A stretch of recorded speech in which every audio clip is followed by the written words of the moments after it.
I don't like building your life around so many rules and being rigid. That's just not the way that I operate. Right. But I love the idea. If you think that you can afford something a little bit more luxurious, you have to be able to afford paying yourself and investing and saving first, right? Basically what this is saying is don't run before you walk, right? So make sure as long as you're kind of walking and you're taking care of the basics first, then go out and enjoy yourself. Go live life. Go treat yourself. They call it the investing rule. Buy a luxury, match it dollar for dollar. For example, if you spend $500 on shoes, I don't spend $500 on shoes, but the example, you spend $500 on shoes, then you should invest $500. I love the idea. I love that rule. I can tell you that I don't always successfully do it. I try to do that rule on my own. I started that several years ago. Every time I buy a bottle of bourbon, which we've joked about how much money I spend on it, I take the same amount of money and I put it into my savings. Yeah. And you know what? It adds up. It really, really does, because now that money's working. Yeah. Even when I'm not paying any attention to it, it's still working. So I love this rule. I think it's a great idea.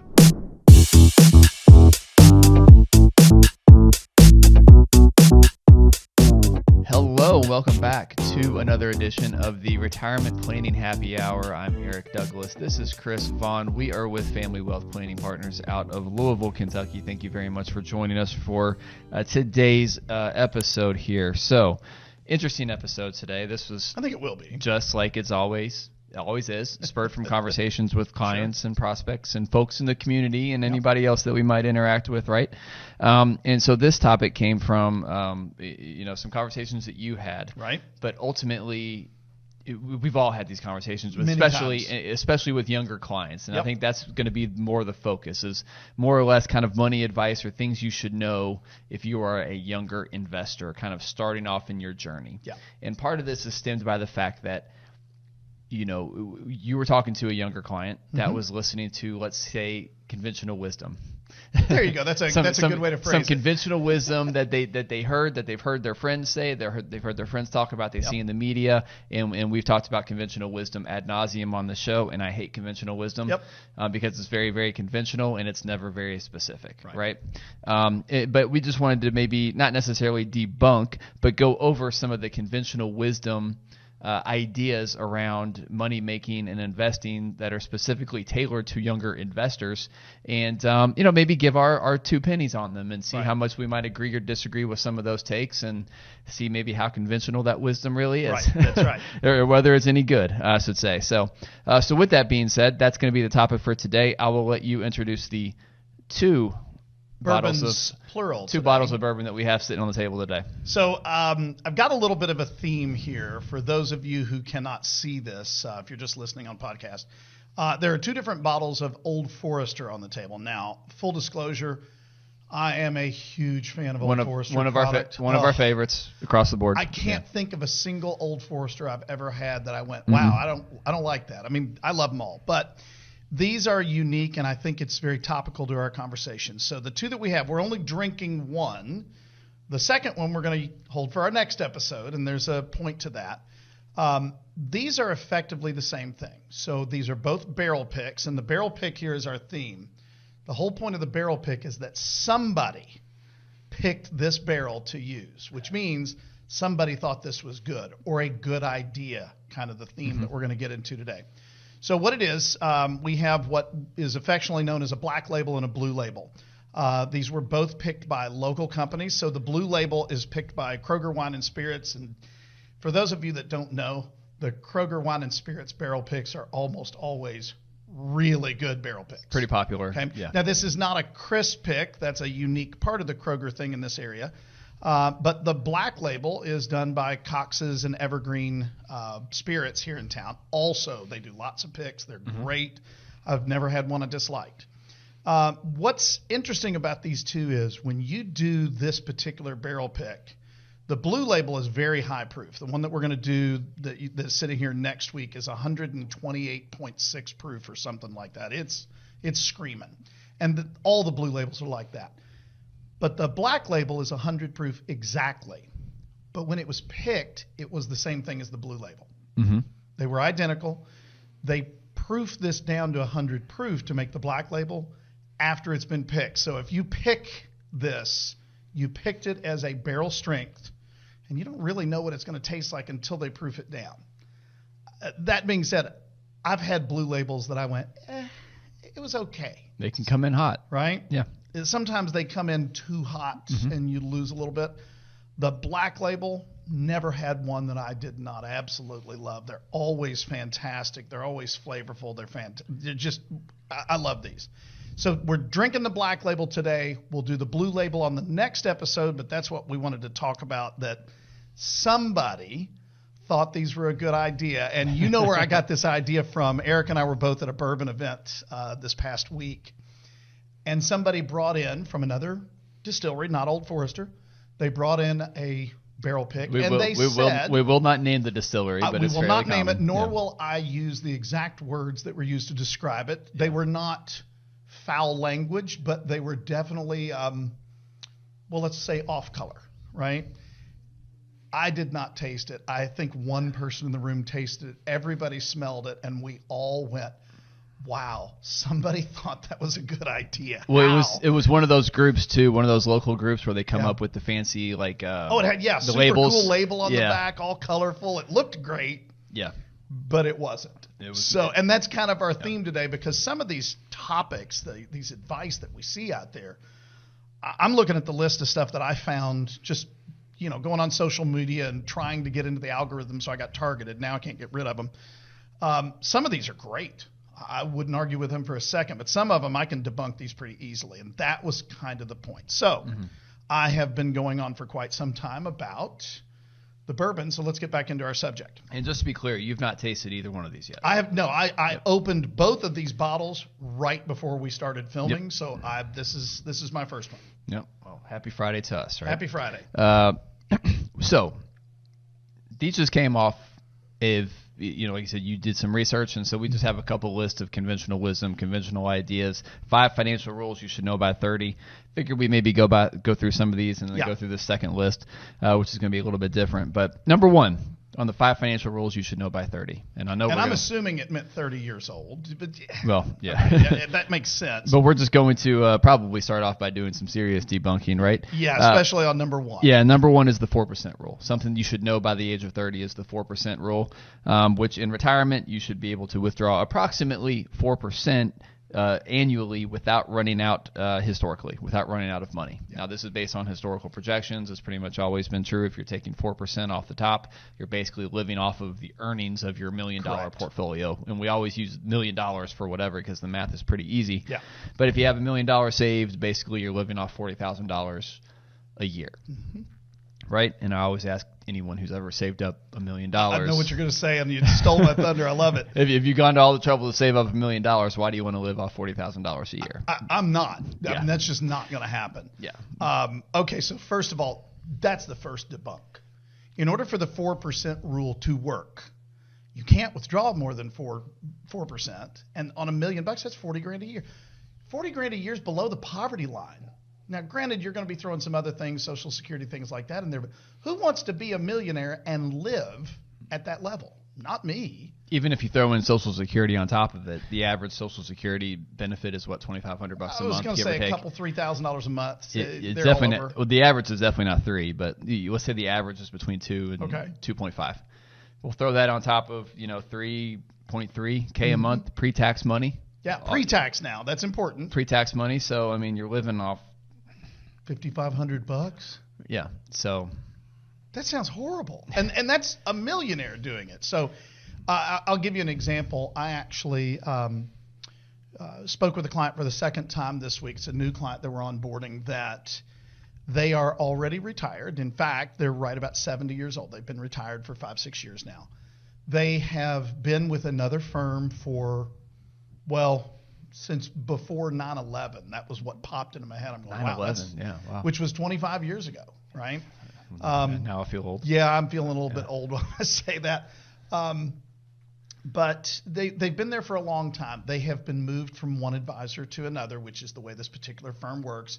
It's a major national firm. You've heard the name, okay? But I've had dealings with people that have worked with this firm many, many times. I know you have too. And they are diehard believers as a company in the 4% rule. I don't know that they know how to do anything else or are willing to, because it's all I've ever seen. This couple has a substantial amount of money. They're not millionaires, but it's a healthy amount of money, and they don't try to live fabulously. But they have been told time and time again they cannot go over 4%. They had a little bit of a windfall, not much, $20,000, $30,000, and it was made very clear you cannot go spend that money on your own. You have to put it into this portfolio, or your portfolio can fail. I mean, they've had this lorded over them. Which means you become scared. Yes, of I mean, your own they're money. living in fear, Yeah. and it's like that's not the way you should be retired. They retired in, I want to say, 2017.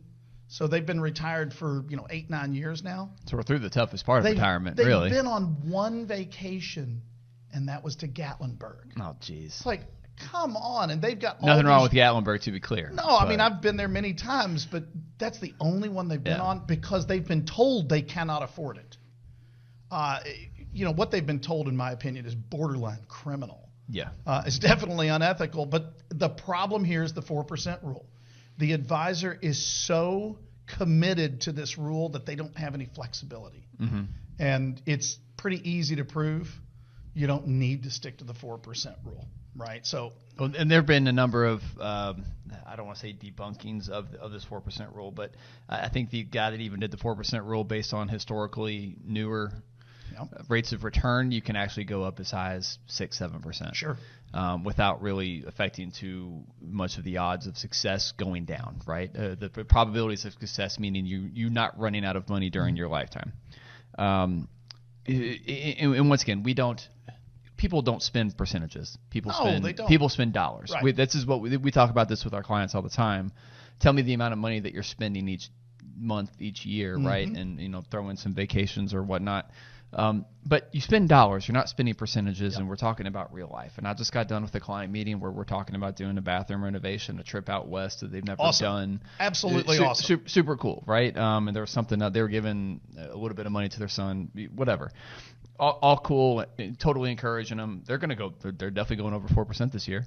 Good for them. But it's okay because we laid all this out, and then we did it within the context or within the confines of the plan that we laid out. And so they're still well within their guardrails, and the probabilities of success are not decreasing dramatically by them taking, this big vacation they've talked about, and actually be their second vacation this year because they're going on one, actually, I think in a week or two. Once again, good for them. Yeah, so this is great. So they're doing retirement right. I want to make one more comment, and this is one of those I really get my cackles up, if you will, when I hear about somebody doing this. And the reason I think so many advisors out there still subscribe to this, and you know what it is. Oh, yeah. Is because when they get audited by the SEC or FINRA or one of these regulatory bodies, they're going to pass the audit.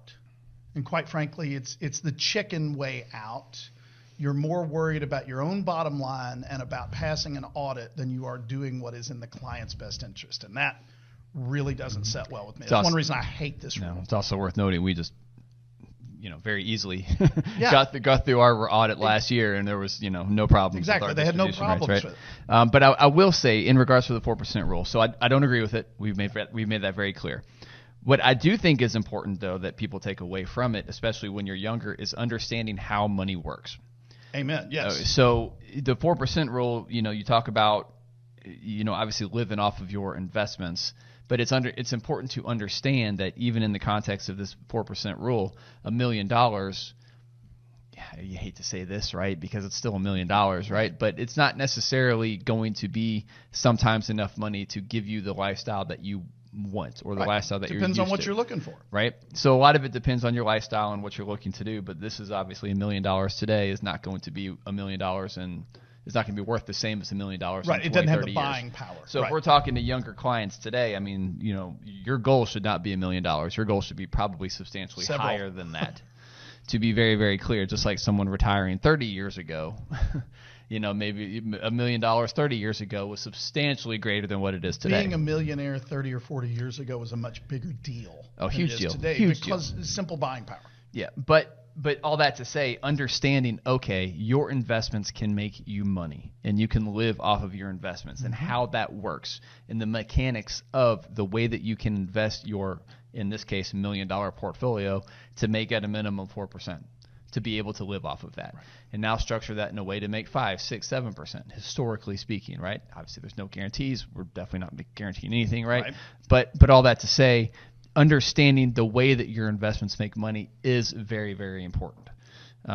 Although we don't believe in this rule per se, you do need to understand how to money. We've been starting to use that term a little bit, how to money, right? How to money. So that's important to understand the way that it works, even though we don't necessarily agree with it. Emergency fund, number 2.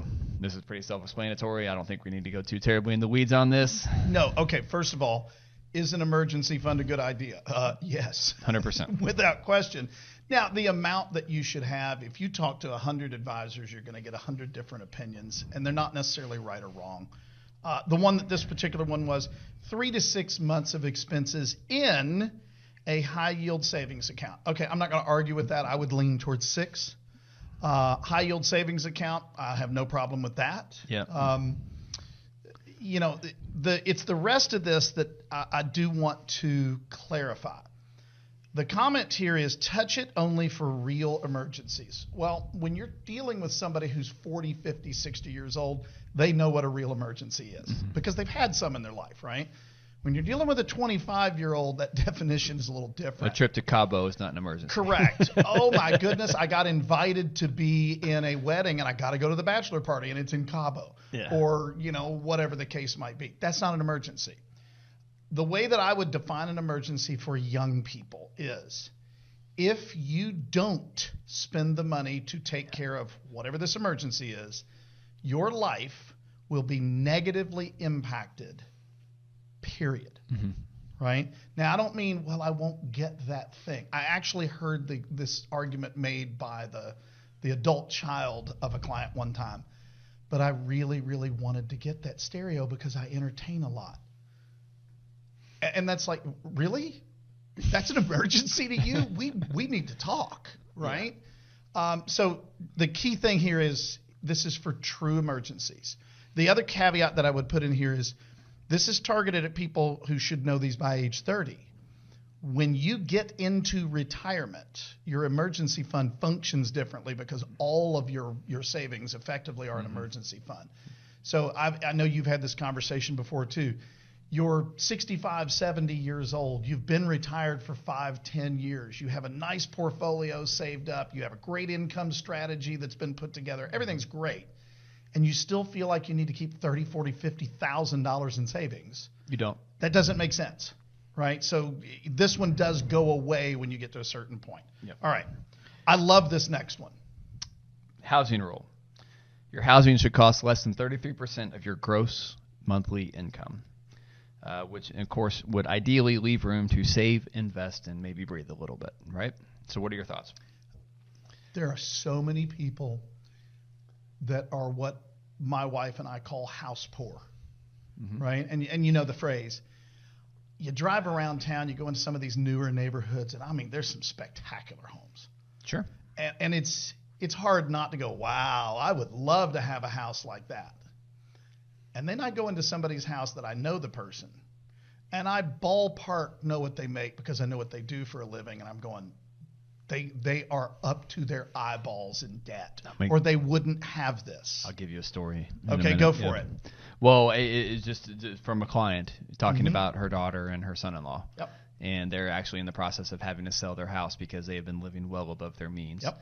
The son-in-law grew up a certain way, accustomed to a certain lifestyle because his parents were able to afford a certain lifestyle.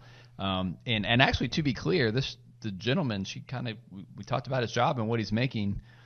He's actually doing pretty well. Right. This isn't someone who's a greeter at Walmart, right? He's doing very, very well. But he's living even better than he's doing. But his wife doesn't work. Okay. My client's daughter, she does not work. They've got 2 kids. It was great. Don't misunderstand. But they're living in the fancy house. They're driving. They're driving imported that one's cars. On the list later too. Yeah, they're driving the imported cars. They're they're living the higher life. Yeah. And I even asked her, I was like, well, how much do they have saved up for it? Because she asked how it could actually help. And I was like, well, I mean, I'm happy to talk to them 100%. Client of a client is our client as well, right? Or the kids of a client, we treat them as our clients as well. We'd love to talk to them, but It's like, what do they have saved? What are they currently doing? And she's like, honestly, I don't think they have like much at all. Yeah. And I asked how old they were, and they were in their early 30s. I was like, okay. Yeah. So that's not going to be probably a very easy conversation. So I was like, honestly, what they need to do is figure out a budget first. I mean, I can give them advice, but there's not like there's anything I can really do unless they change their lifestyle. So we see that a lot. So that housing rule, directionally, I mean, you can argue around 33%, whether that's the correct number or not. My argument would be keep it below that. If you can do 25, then do 25. Yeah, but somewhere. How many people have we talked to in our careers that are multimillionaires that live in a house it's a $250,000 house. It's nice. It's clean. Yep.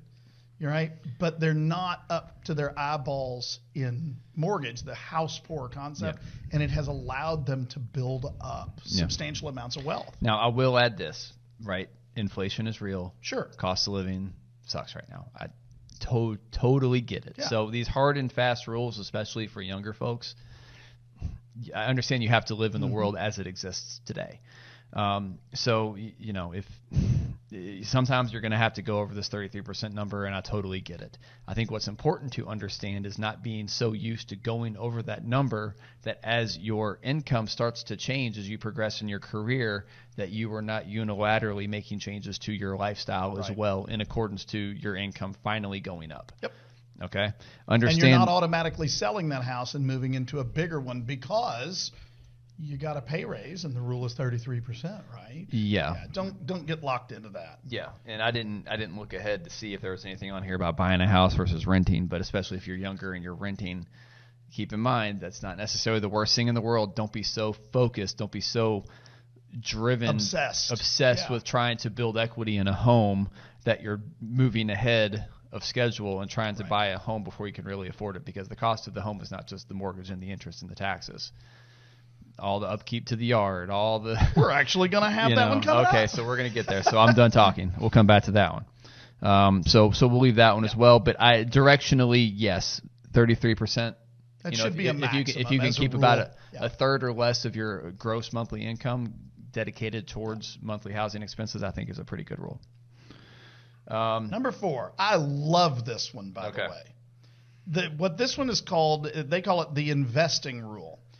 Buy a luxury, match it dollar for dollar. For example, if you spend $500 on shoes, okay, I want to make so many comments right now from somebody who has more shoes than my wife.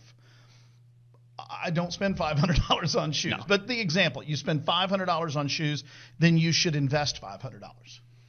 I love the idea. I love that rule. I can tell you that I don't always successfully do it.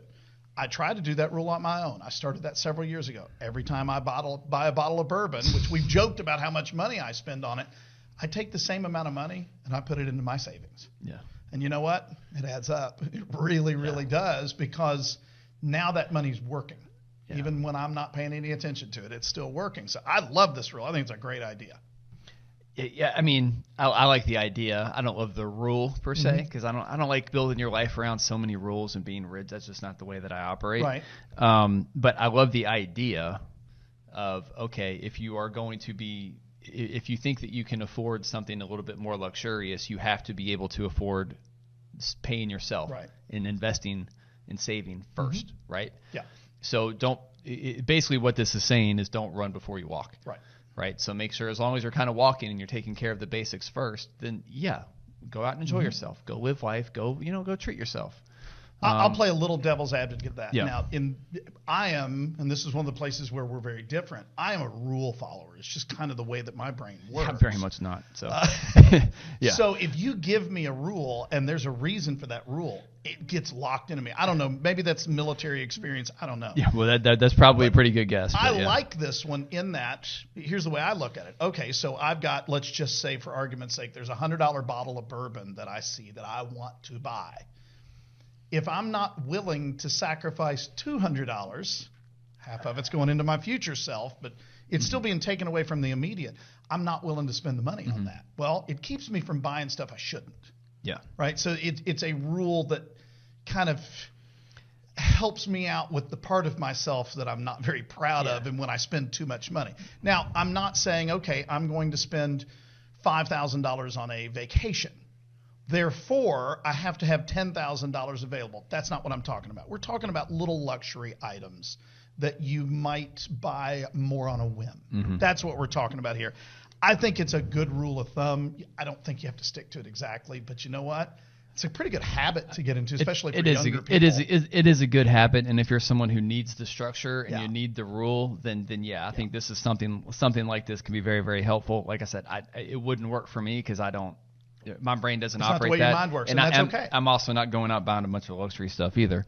But I know that I have a habit of paying myself and making sure that my investments are taken care of.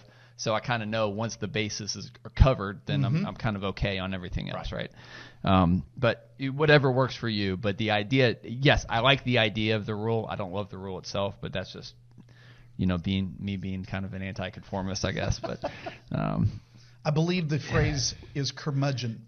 No, not a curmudgeon. Not a curmudgeon. Not a total curmudgeon. Right? Yeah. Okay. With someone, when someone tries to put too much structure in place for me, I rebel. So I have problems with authority, I guess. There's the real truth, right? Okay. Hence why I started my own company, right? So. All right, number 5. Well, I have thoughts on this. I hate this rule. I can't stand this rule. I 100%. And I think you and I both hate it for the same reason. So the rule that we're talking about is the car rule. You put at least 20% down, and you never take out a loan more than 4 years. The total car costs should be less than 10% of your gross income. I don't care which one of us says it. We're going to steal the other one's thunder. We hate this rule because you can't afford that car. That's right. You shouldn't be financing cars. Well, right? I'm not going to go. As a rule, there's exceptions clearly. I'm not going to go that far. But if you can only afford to put 20% down, you can't afford that car. Correct. It's too much. You can't afford that car. It's too much. And this is also me being cognizant of inflation once again and understanding how expensive cars have become. Yeah. But I'm saying this as someone who drives an almost 10-year-old Toyota Camry who can afford, according to the rules that we're laying out for ourselves, not this rule, I can afford a much nicer car than I've got. Right. I won't because I don't value cars. Right. So any discussion around cars with me is going to end the same way. So we talk about I am a curmudgeon when it comes to buying cars. Yeah. And I learned this very, very early on in my career. One of the first managers at my first job I had out of college. The dude he drove an old beat up Buick. I think I might have even talked about this before. But he drove a beat up Buick. He was an old Lebanese guy. But the guy owned like 8 or 9 rental properties. There you go. And you talk to him about buying. It's like we used to always kind of rag on him because he had this old car, and he said this all the time. He said, "No, cars are depreciating assets. Right. Never put money in depreciating asset." He's not wrong. And so I just and back when I was really, really poor and I couldn't afford anything, I drove crappy cars. And guess what those crappy cars did? They got me from A to B. Right. They did exactly what they were supposed to do. I got to where I needed to go. I got there on time as long as I had like AC and a CD player. Once again, dating myself a little bit, right? But actually, cassette players. Yeah. Actually, the cassette player where you put the Discman with the tape deck. Yeah. Okay. And then you go over a speed bump and it skips. Yep. Yeah. But all that to say, I don't find value in cars, right. And I know I'm talking to someone who has a nicer car than me, and you are a car guy. I'm a car guy, and that's the reason I am a big fan of you don't finance cars. Now, obviously, there's exceptions to every rule, but let me tell you why I feel that way. So, full disclosure, you're talking about you drive a 10-year-old car. Mm-hmm. I drive a 9-year-old car. It's a Mercedes. Full disclosure, I drive a nice car and I take good care of it, but it's a 9-year-old car that I paid cash for, right? The reason I'm very adamant about this one with younger people, remember, this particular list of rules is for people, they should know this before age 30, right? So that's pretty young by my standard. Mm-hmm. When you're in your 20s and you first get that first decent paying job, you may not be able to afford the nice house yet. But you can afford you can afford the nice car. At least that's what you're thinking, right? Yeah. So you're going, here's where it comes. I can afford that payment. Yeah. And where that is so dangerous of a thought. It's only $700 a month. I can afford $700 a month, right? And next thing you know, what you've done is you've bought into a car that is going to, first of all, it's going to depreciate. They all do. Mm-hmm. But it's going to take away your ability to use that money for other things, like buying a house or a nicer home or investing it for the future, or whatever it is that you want to do, you are wrapped up in a depreciating asset. And then here's what happens. If you're a car guy like me, you are more you're more suspect to go 3 or 4 years in. I'm not enjoying this car as much as I used to. Yeah. It's not as much fun because it's not as new anymore. It doesn't have that new car smell. It's got 50,000 miles on it. I'd like to upgrade. I make more money now. I can afford $1,000 a month, which the fact that there are $1,000 a month car payments is stunning to me. I'm showing my age a little bit, but those are actually more and more commonplace. And at least in this part of the country, and maybe this is everywhere, I don't know. The biggest problem that I'm seeing is trucks. There's this obsession with having, number one, a full-size truck. Yeah. With all the bells and whistles, and let's be honest. You live in the burbs, dude. Yeah. Dude, okay, full disclosure, I have owned multiple trucks in my life. Yeah. I love them. They're awesome. And I have no need for a truck. Yeah. If I suddenly was handed $1 billion and somebody said, okay, Brewster's Millions, go blow it, would I go buy a loaded up Ford Raptor? Yeah, I probably would. But unless I can pay cash, I'm not going to do it. And by the way, that's a $70,000, $80,000 truck, which is obscene. Yeah. Okay. I think of this rule for young people. You pay cash. You get a car that gets you safely from point A to point B. That's all it needs to do at this point in time. Struggle, suffer, sacrifice early in life, and when you get into your 30s and 40s, it adds up so quickly. Well, it's also worth noting. I said right now I'm driving I guess it's almost a 10. I guess technically it's a 9-year-old car. Yeah. It's almost a 10-year-old car. It wasn't a 10-year-old car when I got it. Sure. It was a 2-year-old car. Okay. This is where I kind of subscribe to the Dave Ramsey method, and I don't. There's some I do agree with him, some I don't. Right, but on the cars I do. Directionally, he talks about buying a recently used car, a nice car that's going to last a while, he always talks about paying cash. I'm not going to go that far because once again I understand the reality of the world that we live in, and everything is more expensive. But really, you should at least be putting 50% down if you're going to buy a car. Oh, yeah, absolutely. You should at a minimum be putting 50% down on a car. Cars they're just not worth it. You should at least be putting 50% down. If you want to finance the rest, that's fine. Put it on a 3-4 year loan. I'm not going to quibble with that part necessarily. But you don't buy a car based on payment. You buy a car based on how much you can afford and whether or not you can afford the overall cost. You just said it, 3 or 4 year loan.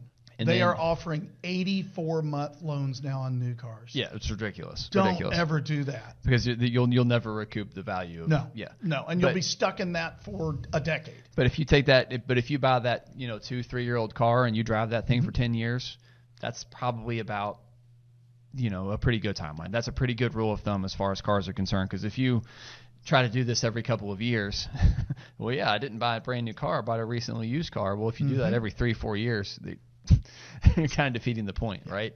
And you're just going back into, just putting more money into a newer depreciating asset. So, this is just, once again, I think cars are nothing but vanity. Oh, without question, they are. I just don't. I admit that. Yeah. I just don't subscribe any value to automobiles. And once again, it's probably everything is based on your historical, personal precedent, right? Right. I didn't grow up with money. I was driving beaters in high school and college, like absolute beaters in high school and college. There was a summer in college I had no car because I couldn't afford one because I got in a wreck like at the last day of my college in my junior year. So I'm 21 years old without a car. It was a horrible summer. I'm in the same boat, but it's a great example. It's the way that we grow up. I grew up, we didn't have a whole lot either. We certainly didn't spend a lot of money on cars. At least I didn't. Yeah. Because I didn't have it. And I'll tell a little story on myself. When my very first car, when I was still a teenager, I had a 1982 Chevrolet Chevette scooter, which is the entry-level version. I didn't know there was such thing as an entry-level version to a Chevette. You know what? It got me where I needed to go. Yeah. It did what I needed to do. I could do a lot of the repairs myself because it was simple stuff. Yeah. But the point is, it was what I needed. I spent, I think, $1,000 on that car or something like that, and I drove it till the wheels fell off of it. Right now, part of the reason the wheels fell off of it is because I drove it like a combination Ferrari and Jeep. At least that's what my family will tell you. They're not wrong, but no, please stop putting so much value in cars when you're young, especially. Yeah. That poster that you had on your wall when you were an 8-year-old boy needs to stay a poster and not a goal. Now, if your kids get it, when you get the kids to college and you're having your midlife crisis, say, okay, that's a different story. That's totally, now you can afford it. That's a different story, right? But we're talking to younger people here, and they just do not let a car be some type of vanity symbol for you. It's one of the worst, and I've seen plenty of people just buy cars they can't afford, then something happens with the car, and now they're having to repair the car, so they're repairing a car that they can't even afford anyway, and it's just it's a cycle, right? So okay, so that is our first list that we came up with. The second one is a little different. This was 2026 money checklist. It did not, when I found this one, it did not state that it was specific to young people, old people, or somewhere in between. It just said this is a checklist, and it gave us 17 things on this list. And as I look through them, I don't remember a single one of these being a bad thing, but I do think we need to tweak them. And I think as a whole, they do create one bad precedent. And so I want to come to that. So I'm just going to hit these real quick, and then we'll discuss them as we go. Yep. The first one is max out your Roth IRA. Yes. Now, that is currently, if you are under 50 years old for 2026, that is $7,500 a year, or if you did it monthly, it's $625 a month. 100% do it, top of the list. I can't argue with that. No. Right? I could make the argument, we've talked about it before, okay, we're dealing with somebody who is just getting started in their investing maybe, and they're late in the game, that maybe a traditional might end up giving you more bang for your buck than a Roth. I could argue that either way. Yeah, but the point here is maxing the thing out. Well, if we're talking to people that are 20, 30. Younger people go Roth. Don't think too much about it. Just max out your Roth IRA. Okay. So sometimes the best advice is the easiest advice. Yes, absolutely right. Just do it. So the second part, max your 401k match. Yep. Get your free money. Yes. Okay. Now, but the stress thing here is the match. The match. Yes. Most people that I talk to, you probably have the same experience. When you ask them what their match is, they can't tell you the number. Oh, I think it's 3. And they 5%. can't tell you the whole thing, right? So, for example, it's 4%, I think, and they'll hem and haw and say, well, can you look that up? Where can I find that? Yeah. Right? They don't know where to find it. They're getting free money, and they don't know where to, how much. It's like, okay, first of all, there's 2 numbers on a match. Sometimes there's 4, but there's always 2. There's, what are they matching? Are they matching you 100% or dollar for dollar, however you want to phrase it, or maybe 50 cents on the dollar, 50%? There's a lot of different ways on that. That's the first part. The second part is the percentage of your salary that they will apply that match to. So, for example, it might be 100% up to 4% of your salary. Yeah. Now you know both sides of that. I'm starting to see more and more often there's 4 numbers. So it's 100% up to 3 and 50% up to 5, right? You should know that. The trick here, without overthinking it too much, is whatever that maximum percentage of your income is, you need to be putting that into your 401k or 403b, whatever it is, because somebody is trying to give you free money. Mm-hmm. And the only thing that you have to do to take advantage of it is to do what's in your own best interest. Mm-hmm. That's probably the biggest no-brainer that I could imagine. Yep. Where I do think people get in trouble is they say, well, I'm maxing out my 401k. So are you maxing out the match? Or are you putting in the maximum amount of dollars that you legally can? And you shouldn't do that. Right. And we've all seen that. Yep. Okay, let's diversify. It's better than where we're putting it. It's better than not doing anything. Absolutely it is. Because if I'm going to tell you not to do something, I have to give you a better alternative, right? But if you're maxing out your 401k, and especially, I should probably add the caveat, if you're maxing out your pre-tax. Yeah, your traditional 401k. 401k, you should not do that. Yeah. Contribute up to the match, get the match, get your free money. I mean, we can't. The joke I always make is, no matter how good I am at my job, I can't give you free money, right? So get your free money 100%. But really, anything above and beyond that, if you don't have the option to do a Roth within your 401k, stop, cap it at that, because then you're going to get into, I think, number 4, which is automate, $500 a month to investments.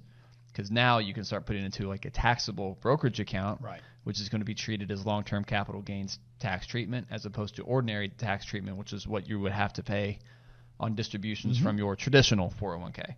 So we talk about this a lot, and it's not nearly enough conventional wisdom talks about this across the board. You should have 3 types of accounts: Roth, tax-free, right? Traditional or pre-tax, right? But you should also have that brokerage account, whatever you want to call it, brokerage account, TOD account, individual account, joint tenants. Non-qualified is the technically correct name. They're all the same. Non-qualified. You should have something that's fully liquid, which can technically serve as an emergency fund if need be, but it's all fully liquid and accessible prior to 59.5. But you should be doing a Roth, a traditional, and a brokerage account, basically in threes, right? A third, if possible. And the example that I've heard you say many times is it's a 3-legged stool. Yeah. If you're sitting on a stool that has 1 or 2 legs, you're constantly having to balance to keep from falling down. But if you've got 3 legs, that thing is stable. Now you can sit down and actually relax, and the stool can serve its purpose. I think that's a great example of why this works. And if you're doing that when you're young, because it's hard to turn that ship around when you're 55 years old, right? Okay, yeah. And you're closer to retirement. It's hard to start building up a third type of account that you've never put money into. The reason you want to do it when you're young is because it's hard to think about retirement when you're young, and I get it. But when you get into retirement, I love options. I love control. So if we have 3 different types of accounts with 3 different types of tax treatment, then we have far greater optionality on how we are able to realize and pay taxes in retirement. Yep. Or should I say control your taxation in retirement as opposed to paying, because we want to try to pay the least amount of taxes, right? But that's a lot easier to do if you have different types of accounts that you can draw from in different years, depending upon, whatever situations that you're going through in retirement. Because taxes are still going to be the number one expense that you have to pay in retirement. It's not healthcare. No, it's taxes. They do not go away. So you need to really, the best way to prepare for taxes is when you're young and start building up each one of those 3 types of accounts. Okay, so herein lies the first major problem. Really, it's the only major problem that I have with this list or ones like it. And there's 17 things on here. Okay, so you're a young person. You don't know what you're doing. You're trying to figure it out. That's why you're looking for this kind of advice. And you see so many, and the first 4 don't add up mathematically. Max out your Roth IRA. So $7,500 a year, that's $625 a month. Max out your 401k, save up 6 months worth of living expenses. Okay, that's a one-time thing until the emergency happens. And then automate $500 a month to investments. Well, you were talking about a few minutes ago. We understand times are a little tight right now. And if you're young, you're probably struggling to make your rent payment. So you're looking at all of this going, I can't do that. It seems too daunting. It's too daunting. It's too overwhelming. And I haven't looked at the rest of the list yet. You know what? I'm out. Yep. And that's, I think, the biggest fear of these kinds of things is what they don't say is, okay, you can't do all of these right now. Yeah. Work towards that goal, but you can't do all these right now. Let's pick one. And let's start with that. So I would personally argue of those 4, number 1, get 6 months worth of savings, an emergency fund. Because I can't speak to anybody else's experiences but my own. But the emergencies had a tendency to come in rapid fire when I was young, right? And most of them were legitimate. I have to deal with this. Well, they still do, but we've got the money saved up. And now that I didn't have then. They come in, and the old joke, they come in 3s, and we used to joke, oh, not in our family, they come in 12s. Yeah. But the point is that they are going to happen. So get that emergency fund ready to go so that when something bad happens, you have the ability to deal with it. And by the way, let's just say you've done that. Now you're moving on and you're doing 2 or 3 or 4 or 5 of the other ones, and the emergency happens.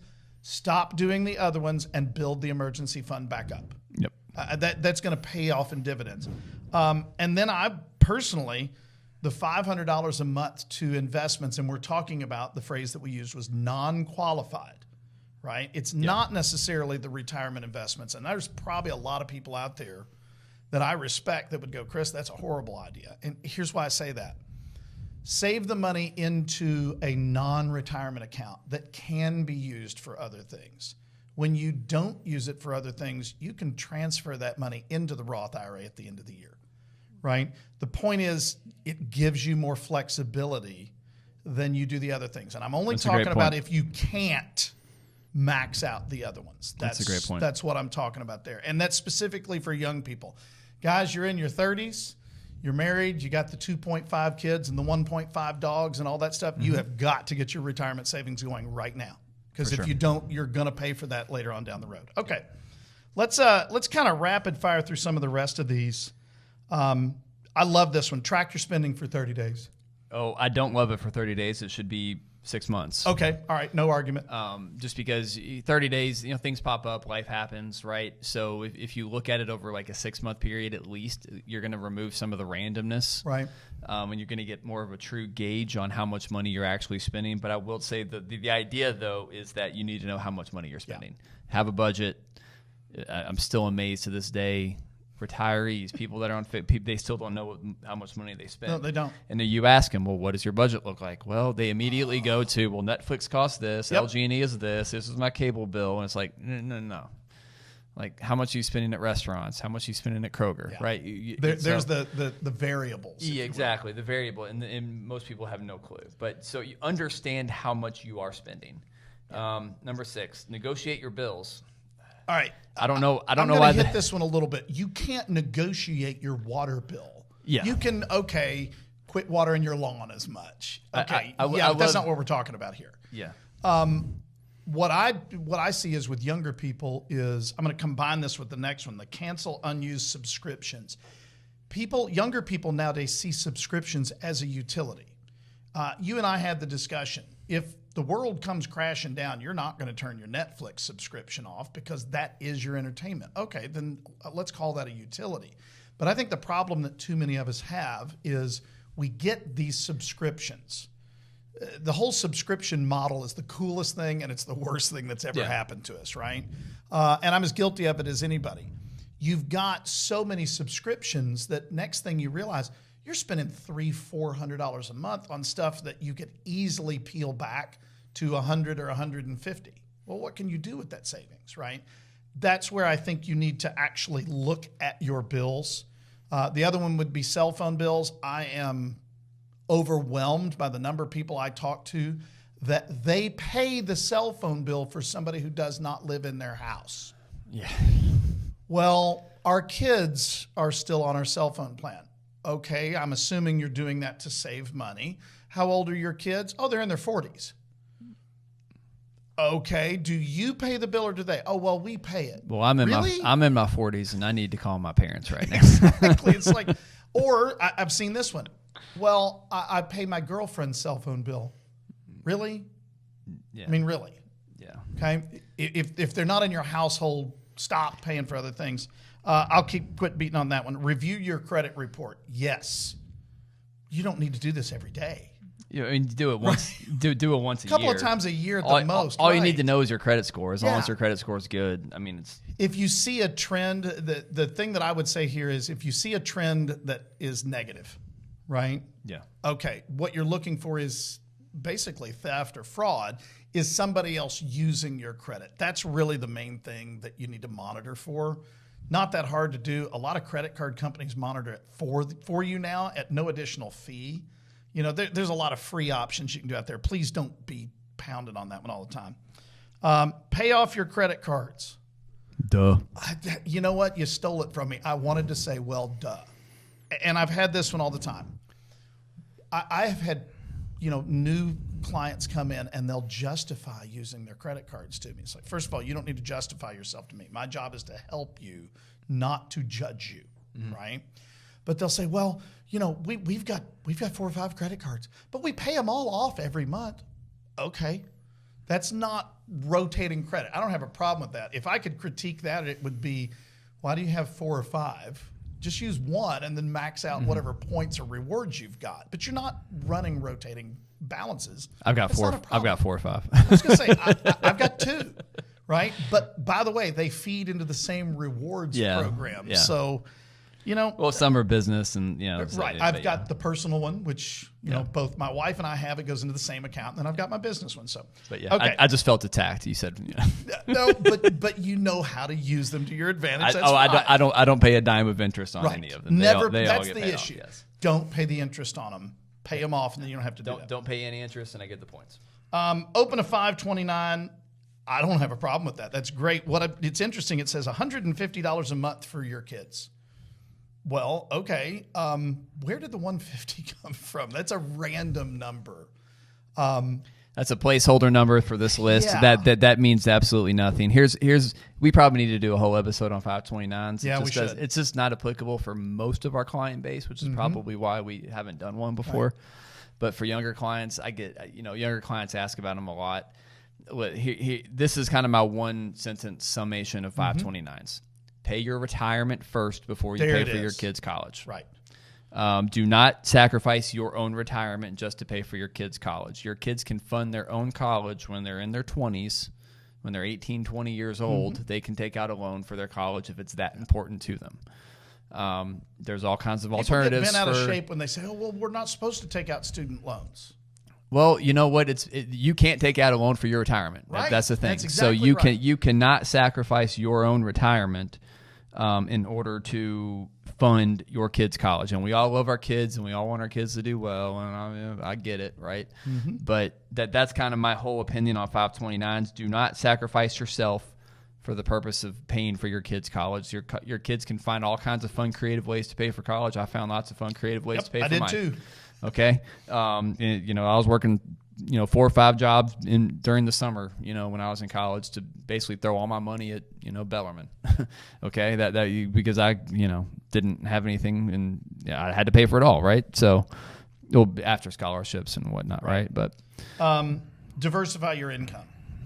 That's an interesting one. I don't want to go too far down that rabbit hole. That is a rabbit hole. Listen, diversify your income. We did this about passive income. We did two episodes about passive income, and that's a hot topic. I'll find a side hustle. Find a side hustle, right? You know what? I think some better advice would be do your job, do it well, and get promoted.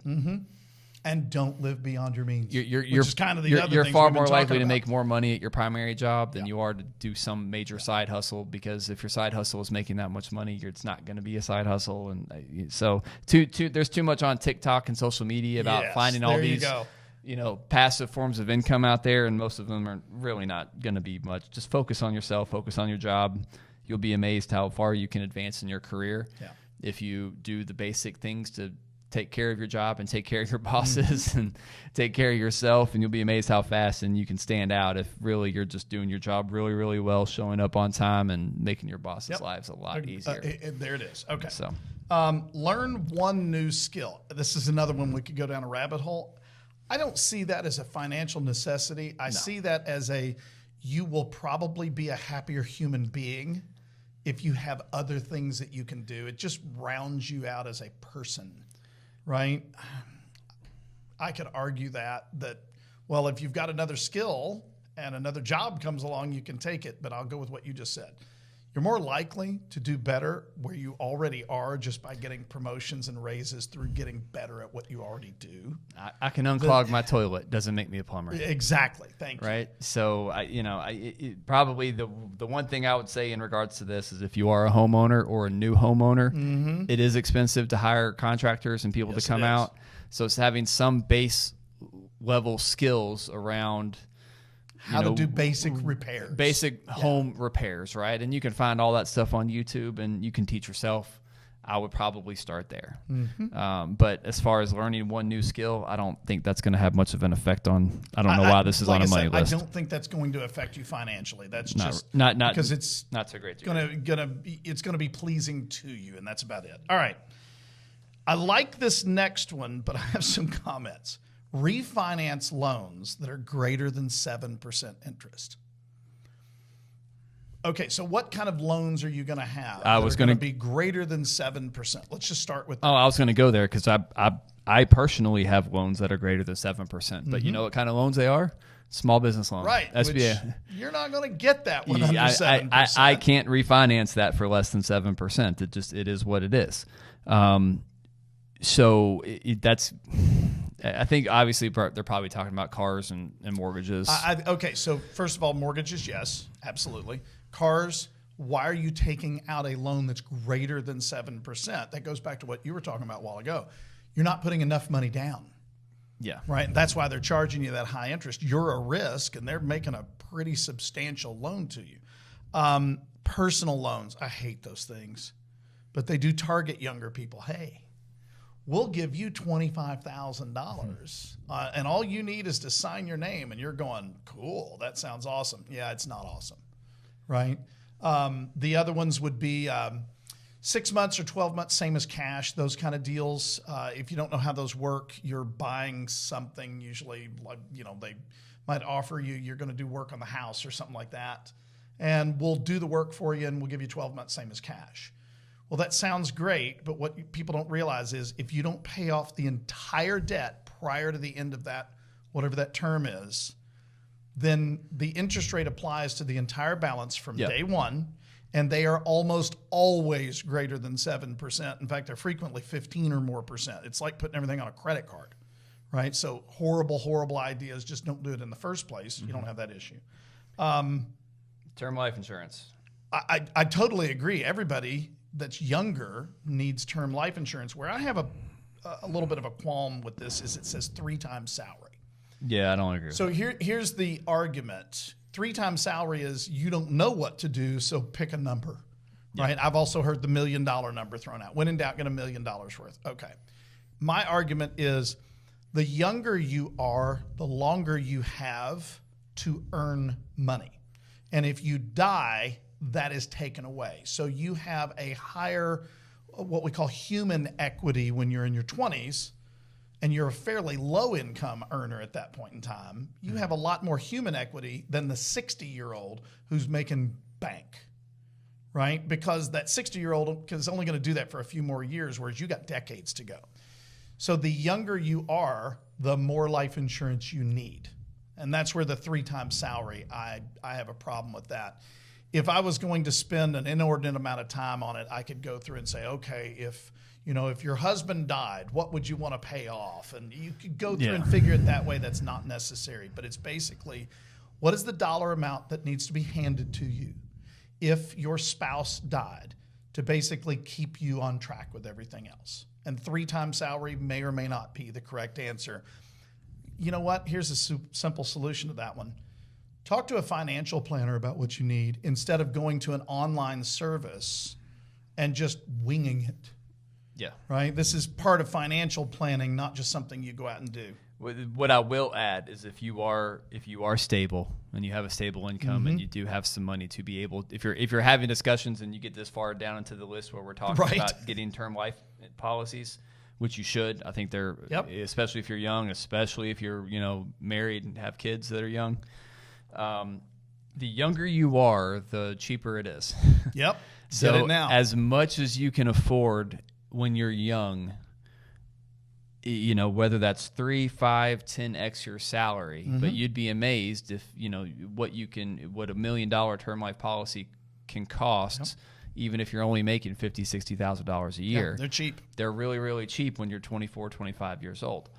And if you can get that coverage at a young age, with the assumption that you'll get married maybe in your late 20s, early 30s, start to have kids, you've already got $1 million in coverage in place, so you don't have to go do it at that point where it's going to start getting more and more expensive every time you have a birthday. Right.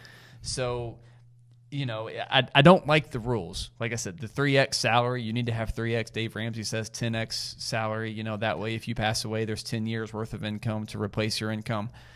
I don't like those hard and fast rules because very rarely are they ever super applicable. I do believe in term life insurance. It's low cost, cheapest insurance you can possibly get. I love it. I've got lots of it myself. But should you have some? Yes. Should it be 3x? Who knows? Maybe. Probably should be more when you're young, honestly. Yeah. So, couple more real quick. Let's hit plan a vacation. You know what? Here's the one that young people get. A vacation means I'm going to Europe. or I'm going to Bali and I'm gonna get one of those. I can't remember what they call it. They sit out above the water and you see all the ads. Overwater bungalows. Yes, a bungalow. No. Yeah. No. I want one of those. Young, of course I want one of those too, but I'm not going to spend the money on it because I can take a different vacation. I can have a blast. The whole point of a vacation is basically just to recharge your batteries anyway, right? You don't need to travel, 16 hours in the air to get to a place where you can relax.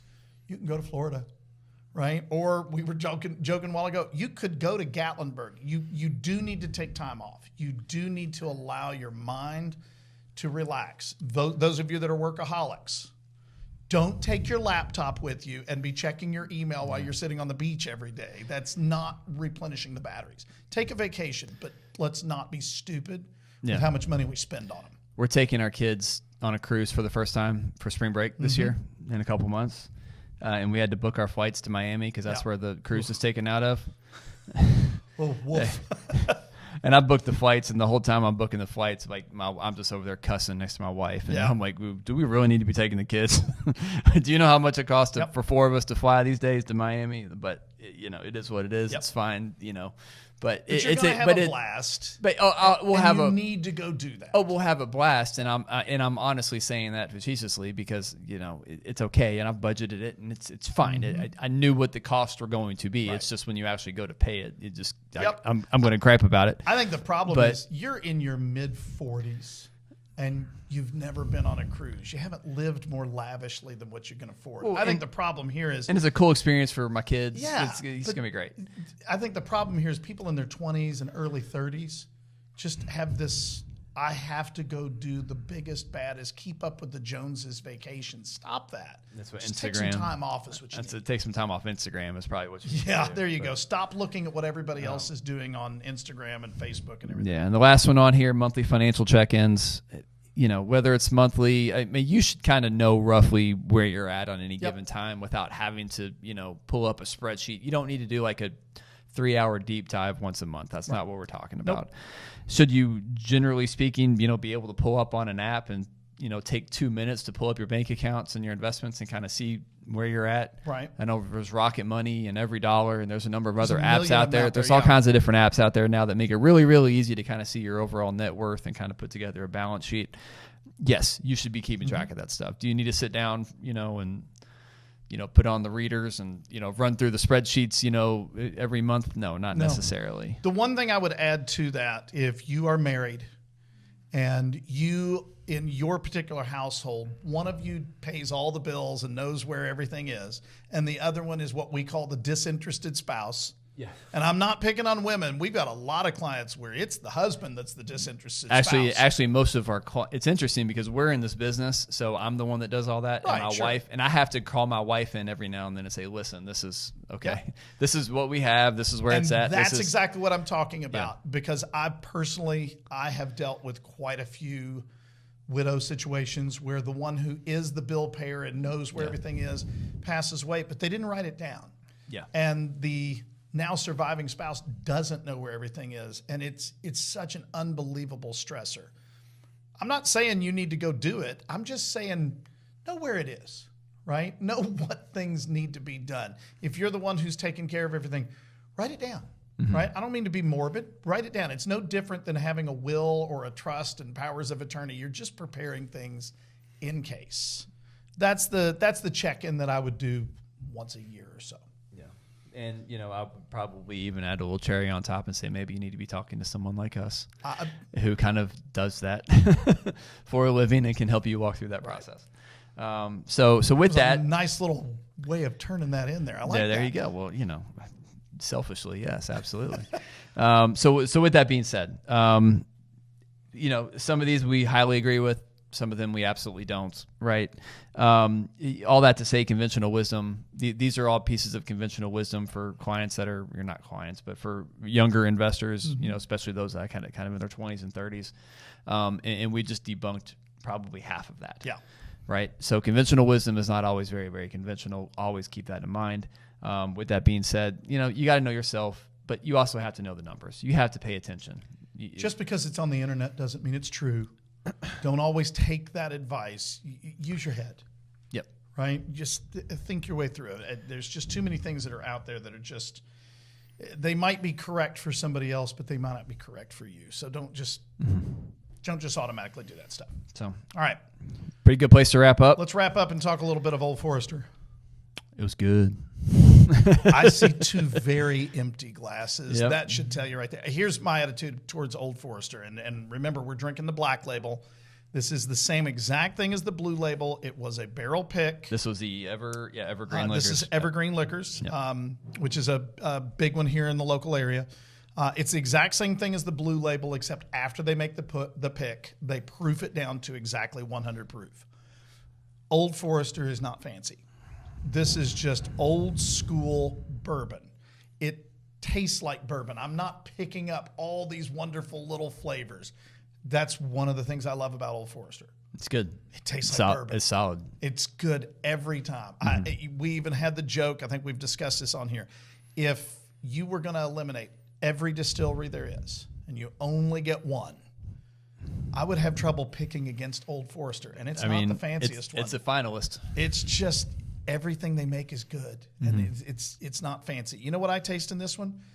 Caramel, oak, the things that I'm supposed to taste. There's a little sweetness from the corn. It tastes like bourbon, right? There's nothing fancy about this, but every part of it is just fantastic. And the black label used to be a unicorn. You could not find this. And I'm starting to see it more and more often. And I almost always go, I probably should go ahead and pick that up because I know it's going to be good. And I'm really going to enjoy it. Yeah, I mean the 1872 and their whiskey series. The 1870, or the 1870. I'm sorry. That's basically what this is. That's a staple in my house. I will always have a bottle of that. I love that bottle, and for a really great price. Yep. That's kind of one of my benchmarks. Like, if are you better than that? Right. And if you are better than that, how much more expensive expensive is it? It's just hard to beat. This is a higher proof than the 1870, and I do like that. You get more flavor. But it's not different flavors. It's just more of the same thing. Yeah, so it's fantastic. Yeah. So on the next podcast, we'll do the blue label, the single barrel, the barrel strength. That's gonna be a little bit warmer, I would imagine. Just a bit. But no, that fantastic pour. Yeah. Can't go wrong with the Old Forester Black Label. Evergreen, great pick. Yeah. So well done. All right, let's wrap it up. Well, thanks for joining us. If anything that we said here today sparked some interest in maybe learning some more or having a greater discussion, please give us a call. Our website is in the show notes below, fwppartners.com. Go to the link in the upper right-hand corner, schedule a call. Website to be redesigned here very, very soon, as a matter of fact, along with our full rebranding that we've been going through since we moved into the new space. Hopefully next time we do this, we'll have a new sign back there as well.